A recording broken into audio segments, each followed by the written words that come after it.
My stepfather stood at the head of the table, raised his glass, and smiled at Victor Osei, the most important guest he'd ever invited to Thanksgiving dinner. "And this," he said, gesturing toward me like an afterthought, "is Renee. She watches the kids and does odd jobs."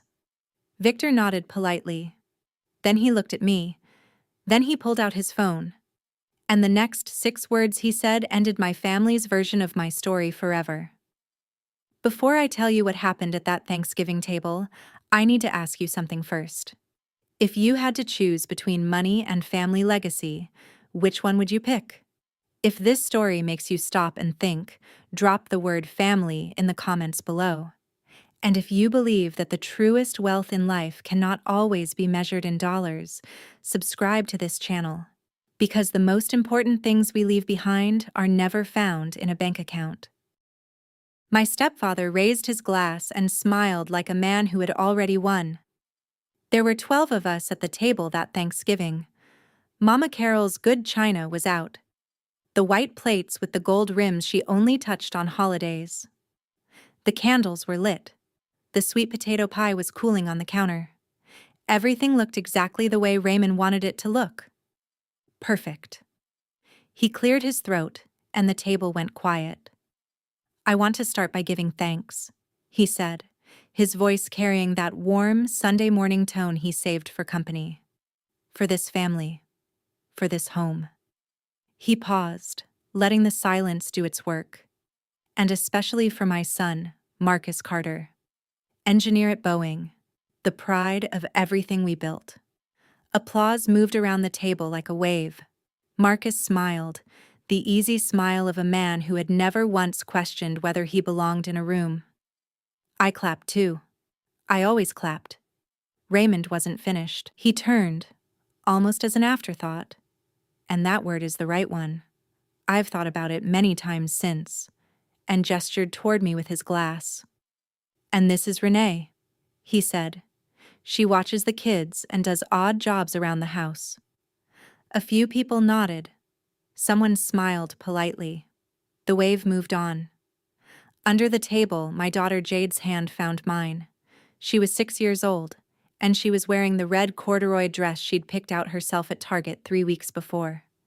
She'd been so proud of that dress. She'd twirled in the dressing room mirror and asked me if she looked like a princess. I told her she looked exactly like one. Now she leaned close and whispered, so quietly I almost missed it, "Mommy, is that bad? What Grandpa said?" I squeezed her hand. I didn't answer. Not yet. At the far end of the table, a man named Victor Osei set down his fork. Victor was the reason Raymond had polished the silver that morning. The reason Mama Carol had ordered flowers from an actual florist instead of the grocery store. Victor Osei was a Ghana-American entrepreneur, founder of 3 companies, and the most important business contact Raymond had spent the last 6 months trying to reach. Raymond had invited him to Thanksgiving dinner because he wanted to connect Victor with Marcus. He wanted Victor to see what this family had produced. He wanted to make an impression. Victor picked up his phone. Not dramatically, not with any announcement. He just reached into his jacket pocket, unlocked the screen, and typed something. His eyes moved between the phone and my face twice. Then he set the phone face down on the tablecloth. Then he stood up. The table noticed. Conversation stopped mid-sentence. Raymond's smile held, but something behind his eyes shifted. Victor looked at me. Not at Raymond. Not at Marcus. At me. "Wait," he said. That one word landed in the middle of the table like something dropped from a great height. He said 5 more words after that. And those 5 words, spoken quietly without any drama, by a man who had no idea what he was about to undo, ended 4 years of my family's version of who I was. But before I tell you what Victor said, you need to understand what those 4 years actually looked like. Because the moment at that table did not come from nowhere. It came from every meal I had cooked and every introduction I had sat through. It came from every night I had spent at my desk after Jade was asleep, building something my family did not know existed. It came from 4 years of being the afterthought in a room I helped hold together. And I need you to understand all of it. Because what happened at that table was not luck. It was not coincidence. It was not fate. It was just the truth, finally showing up on time. I was 9 years old the first time I understood that in this family, there were two kinds of children. Marcus was 12 that summer. He'd won a math competition at his middle school, and Raymond had taken him out for steak to celebrate. Just the two of them. Mama Carol told me about it at dinner that night, her voice full and warm the way it got when she talked about Marcus.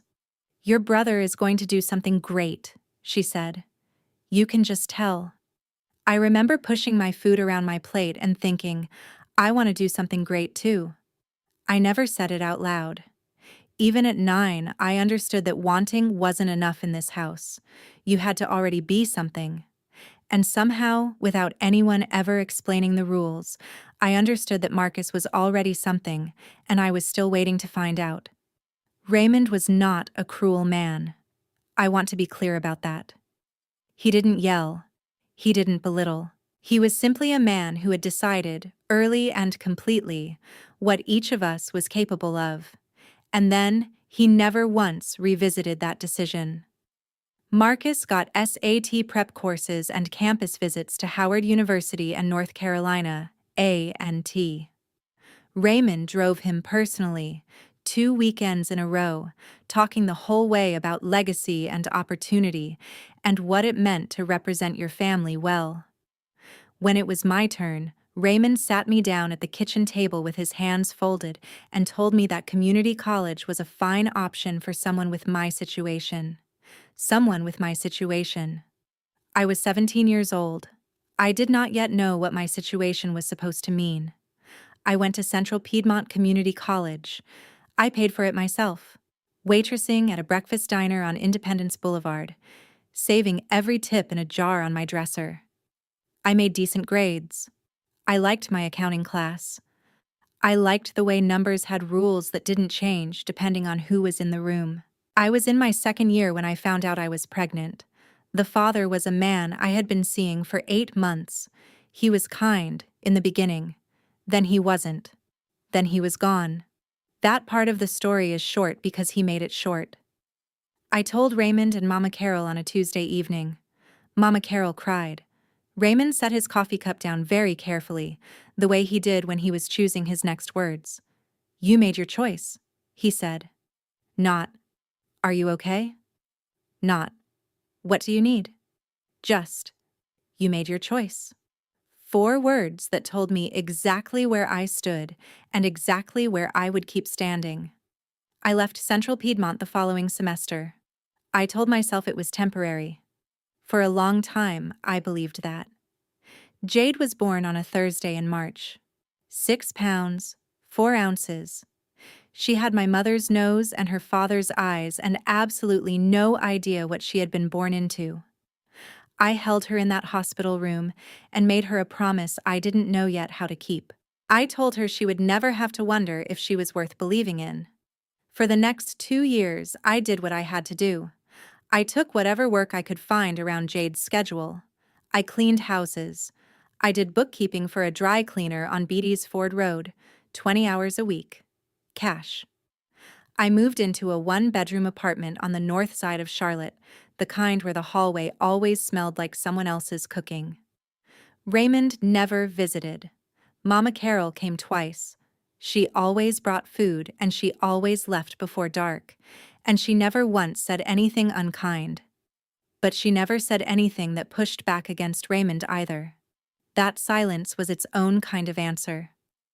I was 29 years old, sitting at a second-hand desk in a 1-bedroom apartment, when I decided that waiting for someone to believe in me was a luxury I could no longer afford. That night, I stopped asking for a seat at their table and started building my own. The first client I ever had was a woman named Dorothy Simmons. She was 62 years old, recently widowed, and she called me on a Wednesday afternoon because her neighbor had given her my number. I had been doing informal bookkeeping for 3 people at that point: a hair salon owner on Beatty's Ford Road, a man who ran a food truck, and my upstairs neighbor who sold handmade jewelry online. None of them paid much. All of them paid on time. I had not yet thought of what I was doing as a business. I thought of it as getting by. Dorothy didn't waste time with small talk. My husband handled everything, she said. The accounts, the taxes, the investments. I don't know what I have. I don't know what I owe. I need someone to sit down with me and explain it like I'm starting from zero. Because I am. I drove to her house that Saturday with a notepad and a calculator I'd bought at the dollar store. We sat at her kitchen table for 3 hours. She had 4 accounts she didn't know the balances of, 2 insurance policies she'd never read, and a retirement fund her husband had opened in 1994 that had been quietly growing ever since. By the time I finished laying it all out, Dorothy was crying. Not from grief, though there was grief in the room too. She was crying because, at 62 years old, for the first time in her life, she understood exactly what she had. "Nobody ever explained it to me like that," she said. I thought about that sentence for a long time afterward. Dorothy paid me $150 for that Saturday and referred me to 2 friends the following week. Word moved through her church circle the way it does in communities where people know how to take care of each other. Within 2 months, I had 11 clients. Within 4 months, I had 23. I was still working at the dry cleaner. I was still doing everything on a second-hand laptop at my kitchen table after Jade went to sleep. But something had shifted. The work didn't feel like getting by anymore. It felt like direction. It was Aunt Bev who told me to make it official. Aunt Bev was my mother's older sister, a retired schoolteacher who had strong opinions about everything and was almost always right. She came to my apartment one Sunday afternoon, looked at my kitchen table covered in client folders, and said, "Baby, you need to file an LLC before someone decides you don't exist." I filed the paperwork for Carter Financial Group on a Tuesday. It cost me $225, which I had been saving for 3 months specifically for this. I remember sitting in front of my laptop waiting for the confirmation email, Jade asleep in the next room, the apartment so quiet I could hear the refrigerator humming. The email came at 11:47 at night. Carter Financial Group, LLC, State of North Carolina. Active. I read it 4 times. Then I called Aunt Bev. "It's done," I said. "Of course it is," she said, like there had never been any question. "Now go to sleep. You've got work tomorrow." The first year was slow and fast at the same time. Slow because building anything real always is. Fast because once people trusted me with their money, they told other people, and those people told others, and the circle kept widening in ways I hadn't planned for. I hired my first part-time employee 18 months after filing, a recent graduate named Simone, who was sharper than I deserved at that salary and stayed anyway. I moved Carter Financial out of my kitchen and into a small office on Wilkinson Boulevard. 2 rooms, a waiting area barely big enough for 3 chairs, and a window that looked out at a parking lot. I stood in the middle of that empty space the day I got the keys and thought about Dorothy sitting at her kitchen table, crying because someone had finally explained things clearly. That was what I wanted to do. Not just for Dorothy. For every person who had ever been handed complexity and told they wouldn't understand it. I sat down on the floor of that empty office. Jade was with Aunt Bev that afternoon. The parking lot outside was quiet. For the first time in a long time, I let myself believe it was real. The second year was different from the first in the way that real growth is always different from the beginning of it. Quieter, more deliberate, less about surviving each week, and more about deciding what kind of company Carter Financial was going to be. I hired 2 more people. I built out a proper client intake process. I started running financial literacy workshops on Saturday mornings at a community center on Beatty's Ford Road. Free of charge, 2 hours, open to anyone who wanted to come. The first session had 7 people. The second had 19. By the 6th session, I had to move to a bigger room. The workshops were not a business strategy. I want to be clear about that. They came from Dorothy. From that look on her face when she finally understood what she had. I kept thinking about how many Dorothys there were in Charlotte, in every city, people who had been handed complexity their whole lives and told, without words, that understanding it was not for them. I wanted to change that, even in a small room on a Saturday morning. Carter Financial grew the way good things grow when you stop watching for them, slowly, then suddenly. By the end of the second year, we had 61 active clients. By the middle of the third year, we had moved to a larger office on South Tryon Street, the kind with a real reception area and a conference room. I was almost too nervous to use at first. Simone had become my operations manager by then. She ran things with a precision that made me look organized by comparison. I was not always organized. I was usually running on 4 hours of sleep and whatever Jade had left in her lunchbox. The email from Black Enterprise came on a Thursday afternoon in October. I almost missed it. I was in the middle of a client meeting when my phone buzzed, and I glanced down just long enough to see the subject line. I finished the meeting. I walked the client to the door. I waited until I heard the elevator close. Then I sat down on the floor of my office, right there between my desk and the window, and read it 3 times. Black Enterprise. Top 40. Under 40. Class of 2023. Renee Carter, founder and CEO of Carter Financial Group, Charlotte, North Carolina. I had submitted the application 8 months earlier on a Sunday night after Jade was asleep, because Aunt Bev had forwarded me the link with a message that said simply, "Do this." I had filled out the form with the kind of detached focus I used when I didn't want to let myself hope too much. I had submitted it and not thought about it again. Now I sat on the floor of my office and let myself cry. Not the tired kind of crying I had done in that hospital room when Jade was born, or the quiet kind I had done the night Raymond said you made your choice. This was different. This was the kind of crying that happens when something you worked for in the dark finally steps into the light. I called Aunt Bev first. She picked up on the second ring. Black Enterprise, I said. Top 40, under 40. A pause. Then the sound of her setting something down on a hard surface. Well, she said, it's about time. That evening, I picked Jade up from aftercare and drove to our favorite spot, a burger place on North Tryon she called the place with the good pickles. I told her over dinner. I didn't make it a big speech. I just slid my phone across the table and let her read the email. She read it slowly, the way 6-year-olds read things, moving her lips slightly. Then she looked up. Does this mean we can get a dog now? I laughed so hard the table next to us turned to look. That night, after Jade was asleep, I sat at my kitchen table and thought about calling Mama Carol. I picked up the phone twice.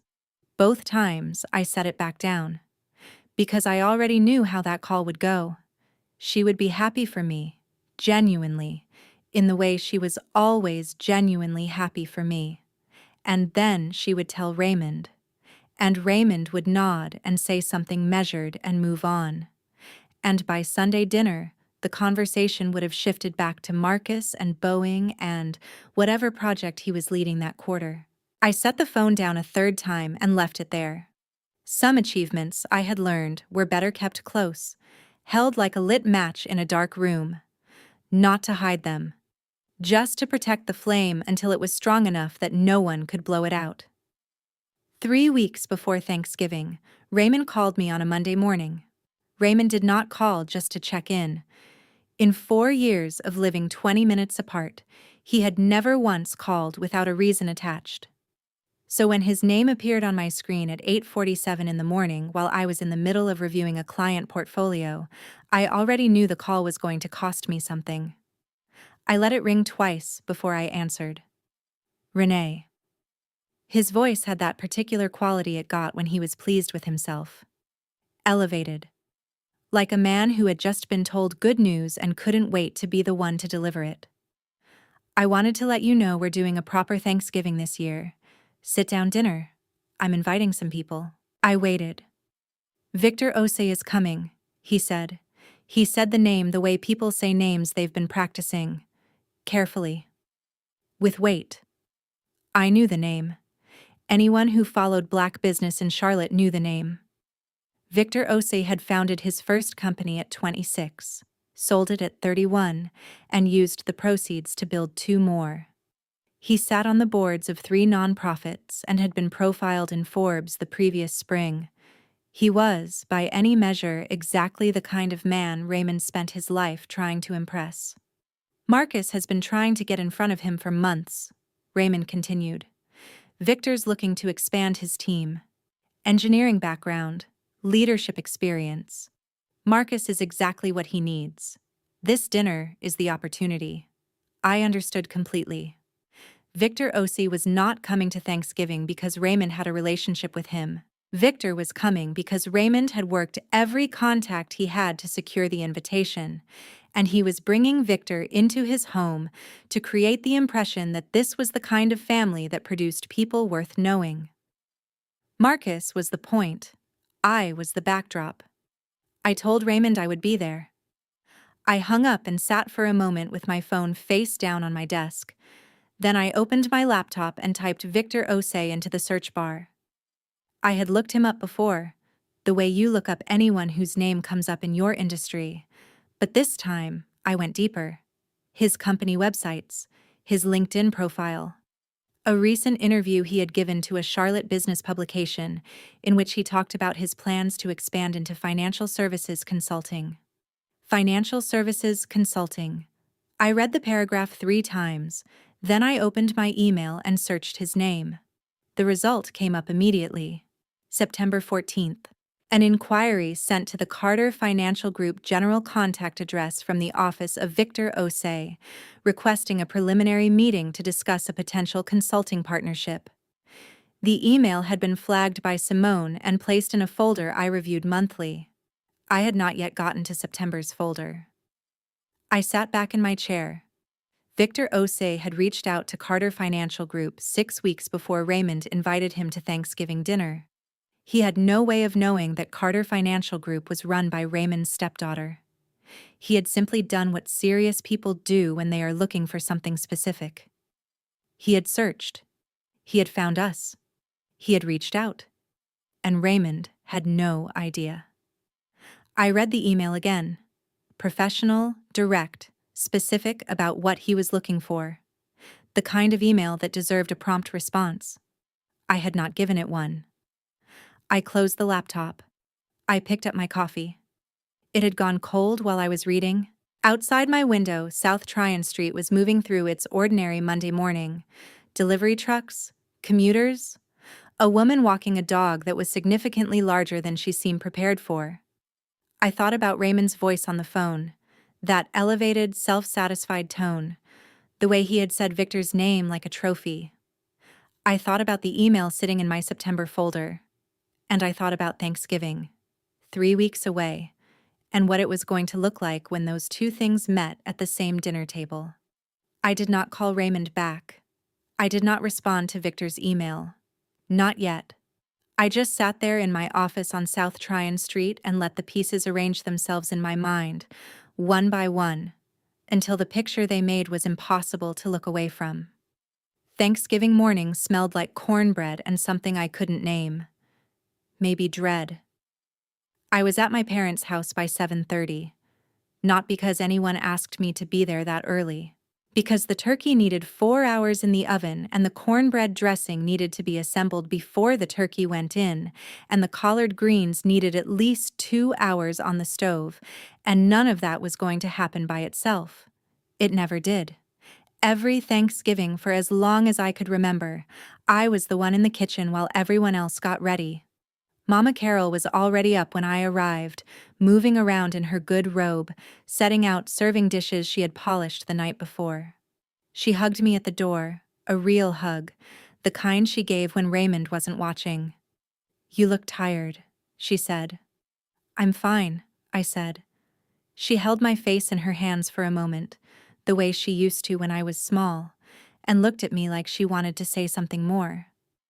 Then Raymond's voice came from upstairs asking where his cufflinks were, and she let go and went to find them. I tied on an apron and got to work.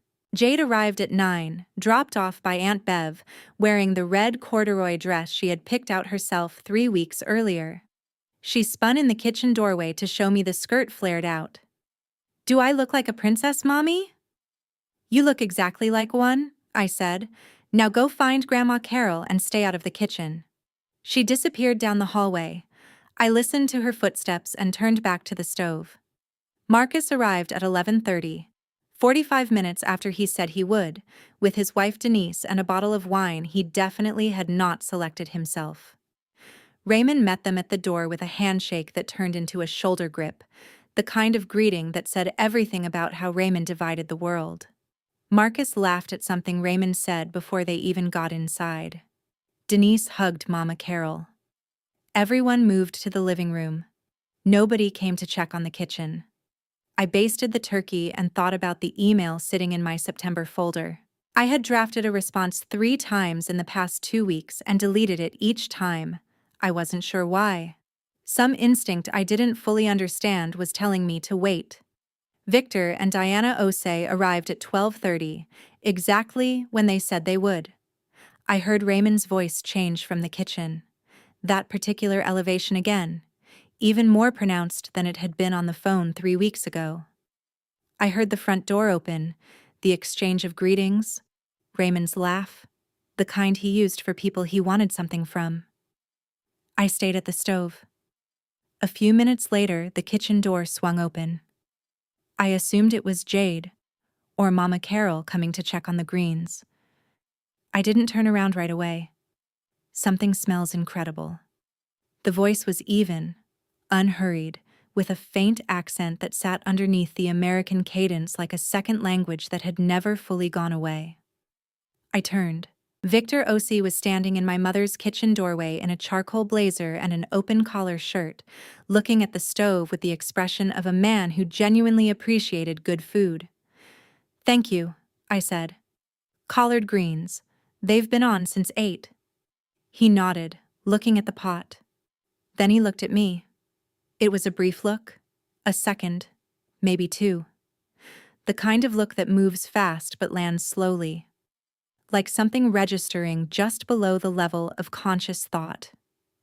I had seen that look before.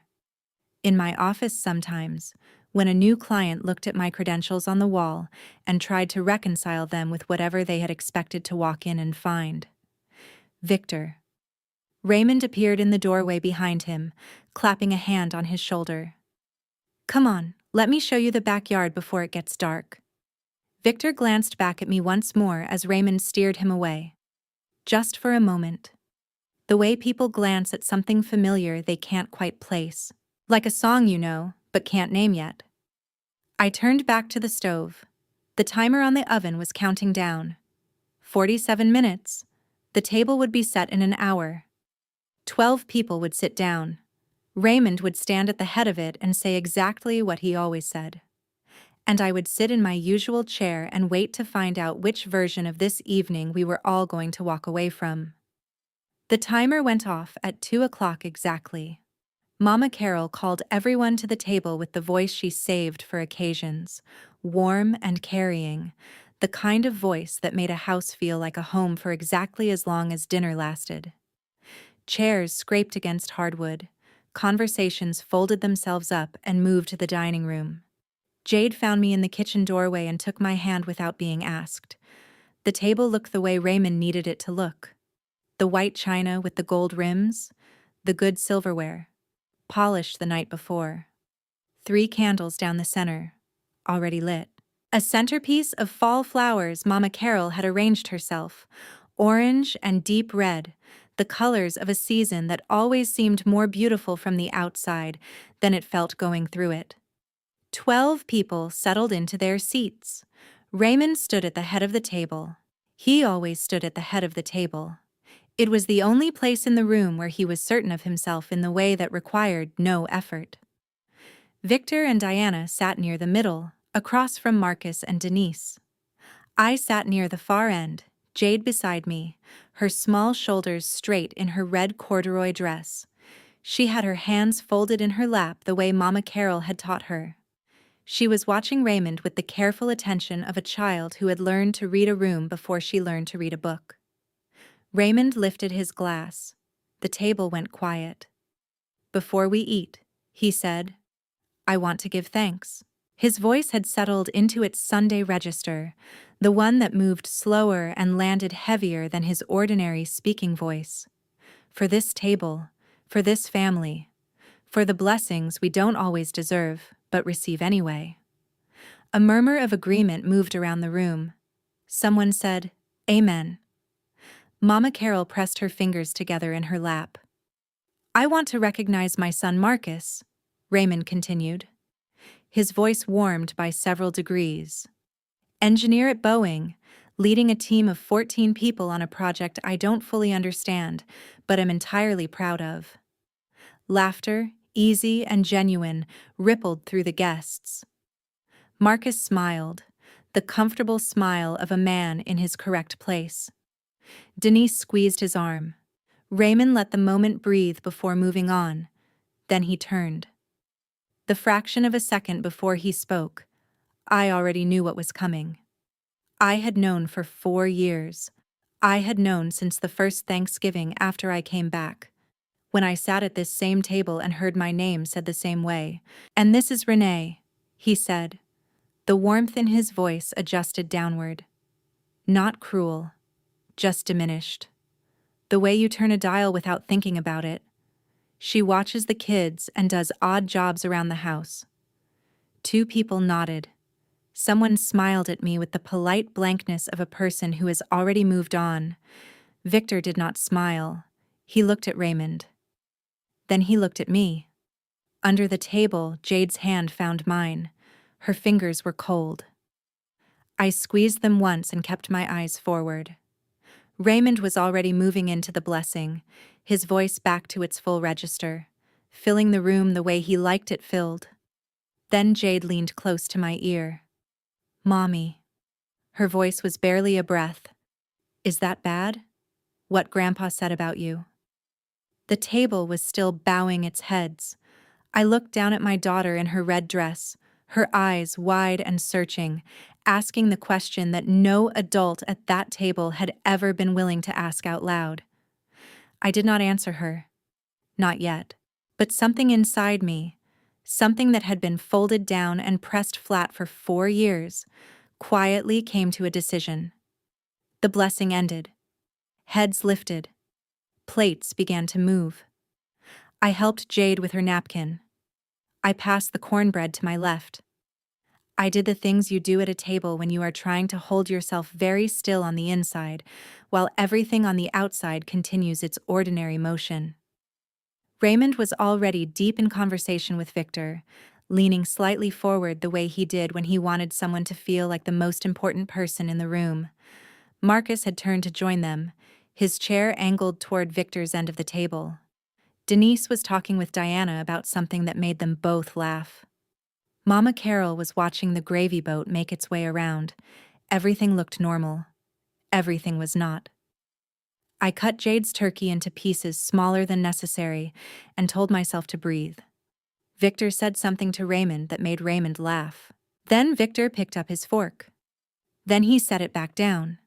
He turned his head, not dramatically, just the way a person turns when something at the edge of their attention won't let go. He looked at me. Not a social glance, not the polite acknowledgement of a guest toward a host's family member. This was the look of a man who had been trying to locate something and had just realized it was closer than he thought. He reached into his jacket pocket and took out his phone. The table didn't notice. Conversations were still moving, silverware still meeting china, the candles still burning down their slow middle inches. But I noticed. I watched him unlock the screen. I watched his thumb move.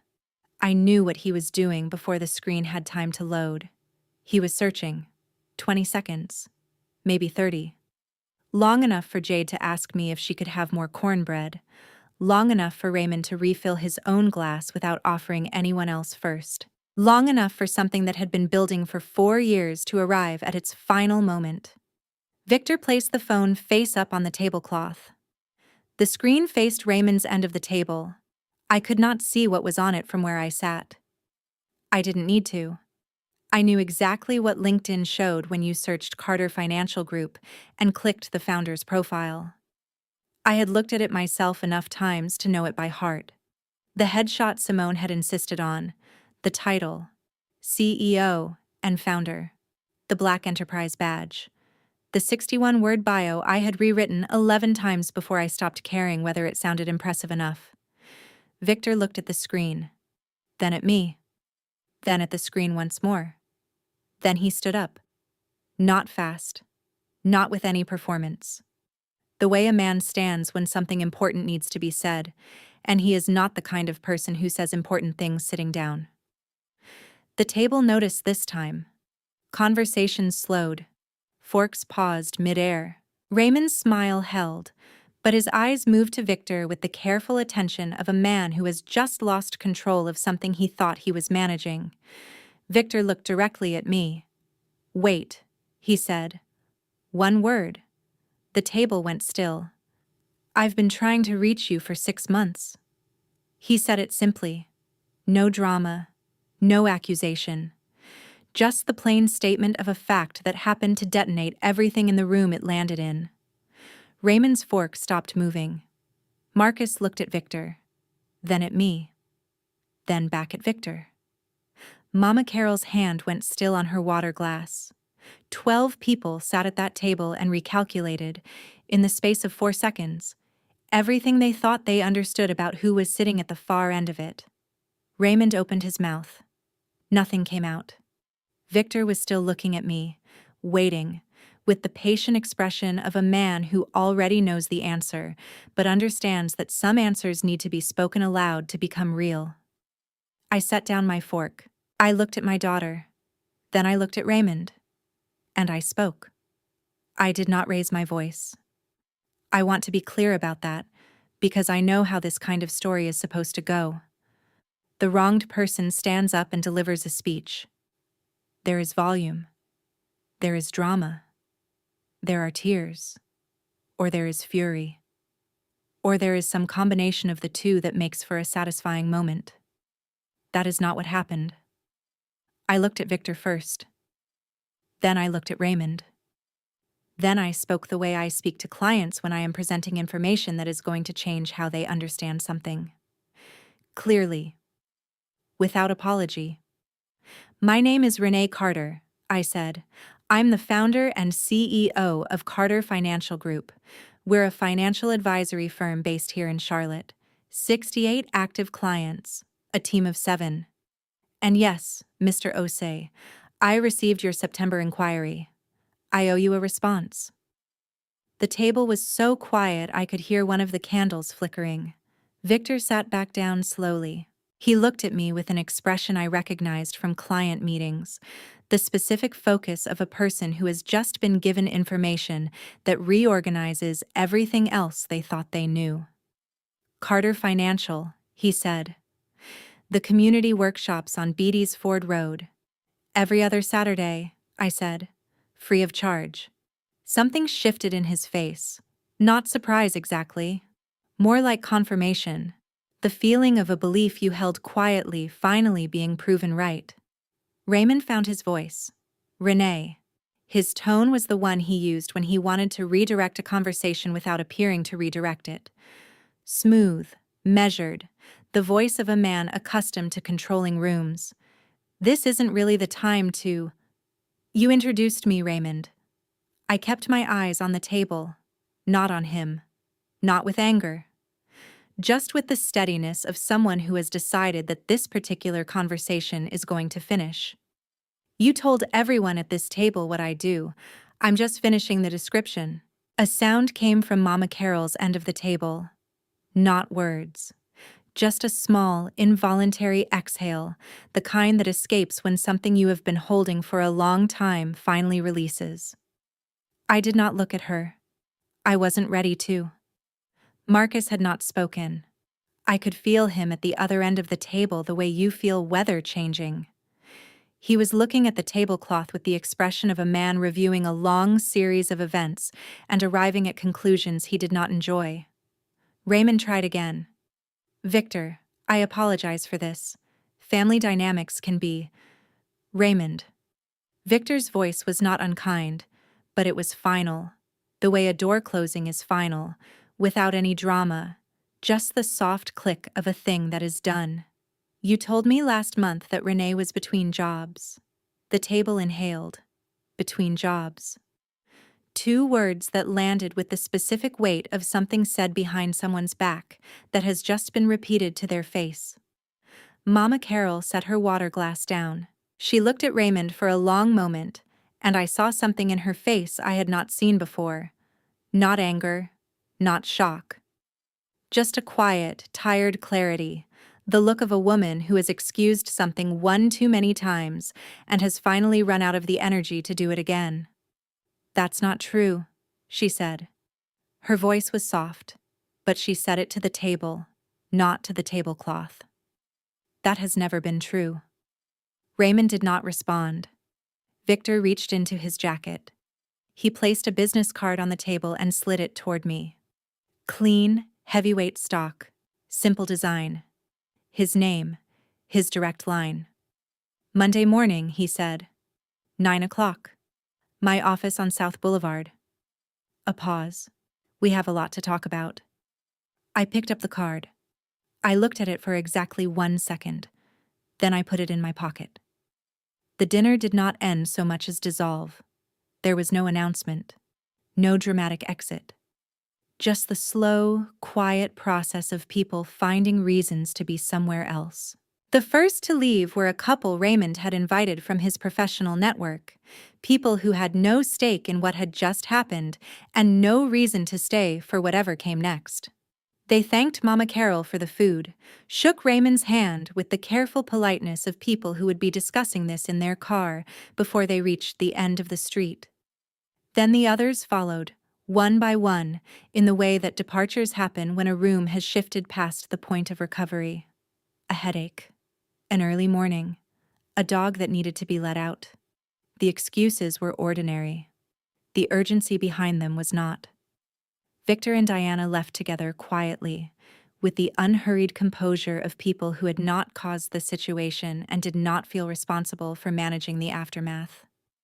Victor paused at the door and looked back at me once. Monday, he said simply. Monday, I said. Then they were gone. Marcus and Denise left without saying much. Marcus hugged Mama Carol at the door, the long kind of hug, the kind that is also an apology for something you cannot yet put into words. He looked at me once over her shoulder. His expression was not the one I expected. It was not defensive or embarrassed or calculated. It was just tired.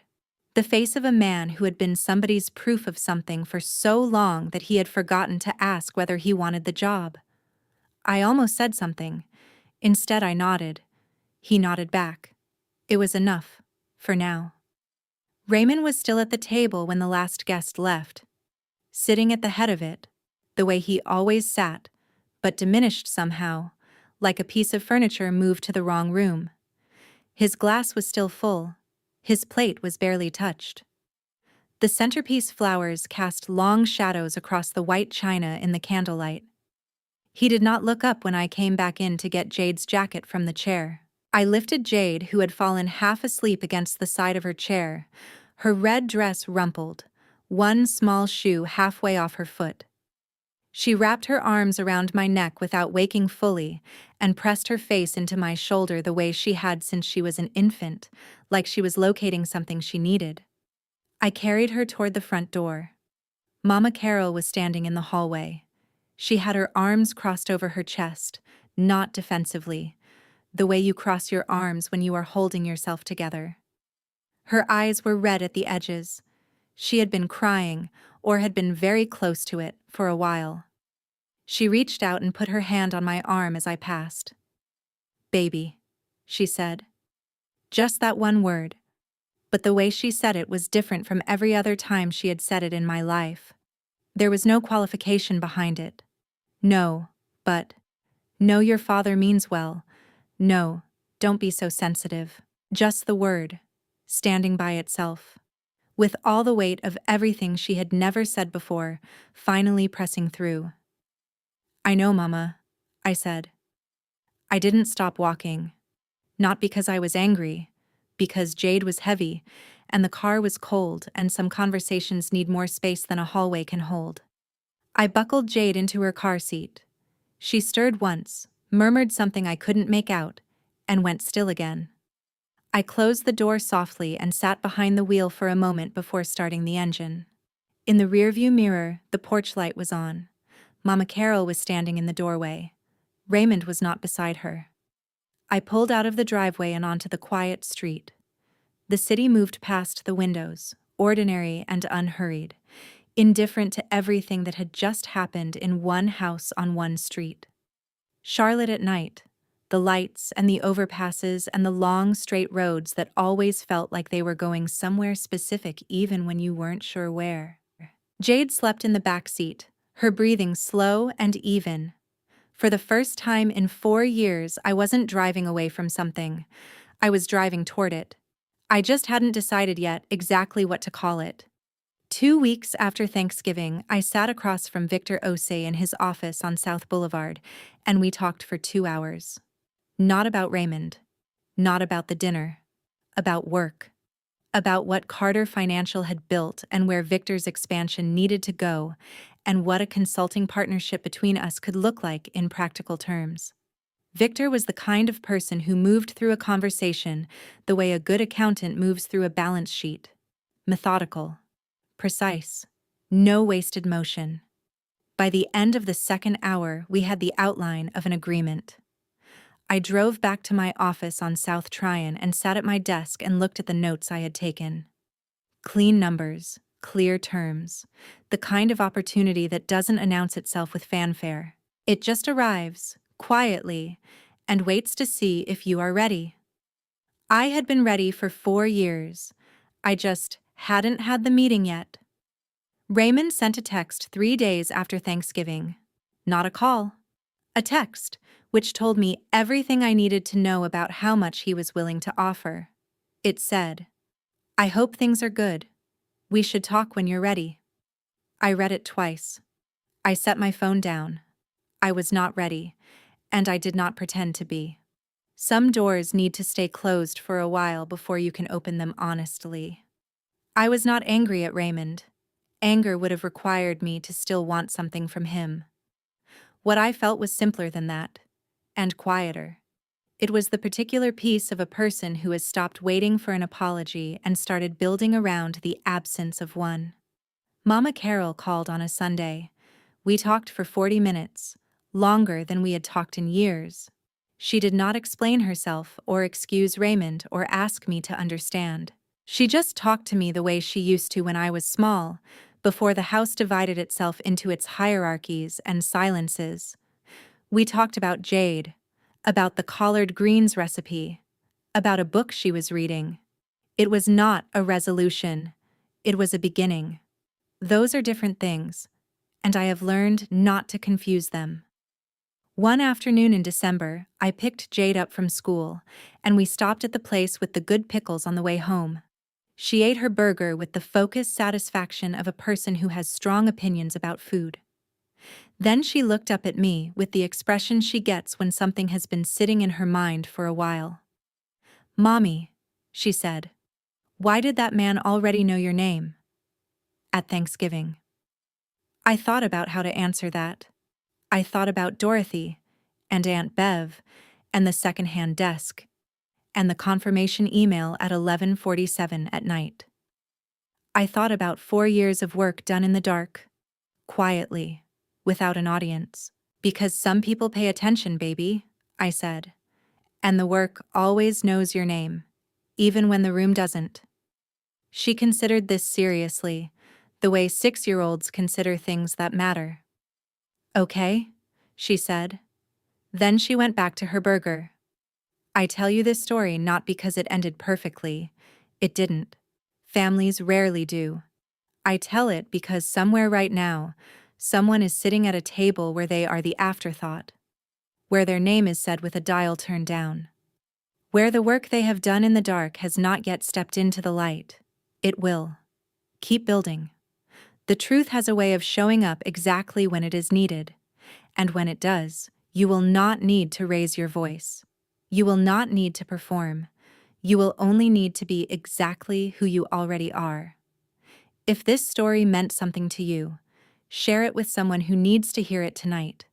And if you want more stories like this one, I will be right here.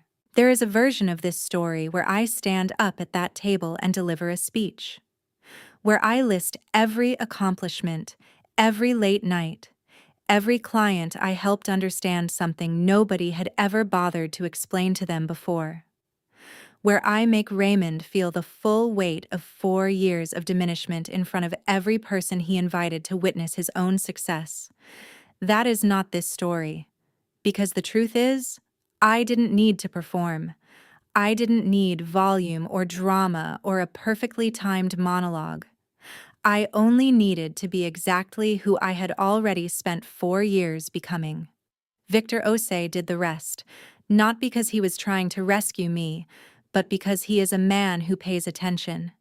And the work I had done, quietly, without an audience, had already introduced itself long before that dinner table. Here is what I know now that I did not know 4 years ago, sitting in a one-bedroom apartment on the north side of Charlotte with a second-hand laptop and a daughter who did not yet know how to say my name. You cannot build your life on someone else's permission. You can wait for it. You can perform for it. You can sit at table after table and listen to your name said, with the dial turned down, and tell yourself that one day they will see it. But the approval of people who have already decided who you are is not a foundation. It is a ceiling. And the only way out is through the work. I have thought about this a great deal in the months since Thanksgiving, about what it means to be unseen by the people who are supposed to know you best, about the particular loneliness of building something real while the people closest to you are still looking at the version of you they decided on years ago. It is a strange kind of grief, mourning the recognition you never received from people who were present for all of it. But grief, I have learned, does not have to be the end of the story. It can be the foundation of something better, something truer, something that belongs entirely to you. God does not ask you to be seen by the right people in the right room. He asks you to be faithful with what you have been given, in the dark, when no one is watching. The recognition is His to arrange. Your only job is to keep building. And I have seen, in my own life and in the lives of the people I serve, that faithfulness has a way of compounding quietly, the way interest does, until one day the amount surprises even you. I think about Dorothy sometimes, 62 years old, sitting at her kitchen table, crying because someone had finally explained things clearly. I think about every person who has ever been handed complexity and told, without words, that understanding it was not for them. That is why Carter Financial exists. Not to impress anyone, not to prove a point at a holiday dinner, but because clarity is a form of dignity and everyone deserves it. If you are sitting somewhere right now feeling like the afterthought at your own table, I want you to hear this. The room's opinion of you is not the final word. It has never been the final word. The work you do in the dark, the clients you serve with care, the children watching you from the next room, they are the record. And that record does not require anyone's toast to be true. Keep building. Keep showing up. And when the truth finally steps into the light, you will not need to raise your voice. You will only need to answer to your name. If this story found you at the right moment, share it with someone who needs it tonight. Leave a comment and tell me where you are watching from. And if you want more stories about real people who kept going when the room stopped believing in them, subscribe. I will be here. Take care of yourselves, and take care of each other. Before you go, I have one question for you. If you had to choose between money and family legacy, which one would you pick? If this story makes you stop and think, drop the word family in the comments below. I read every single one, and I want to know where you are in your own story right now. If you believe that the truest wealth in life cannot always be measured in dollars, subscribe to this channel. Hit the bell so you never miss a story like this one. And if you know someone who is sitting at a table right now where their name is being said with the dial turned down, share this video with them tonight. Not tomorrow. Tonight. Because sometimes the most important thing we can do for the people we love is simply show them that someone else has already walked this road and made it through. I will see you in the next one. Take care of yourselves, and take care of each.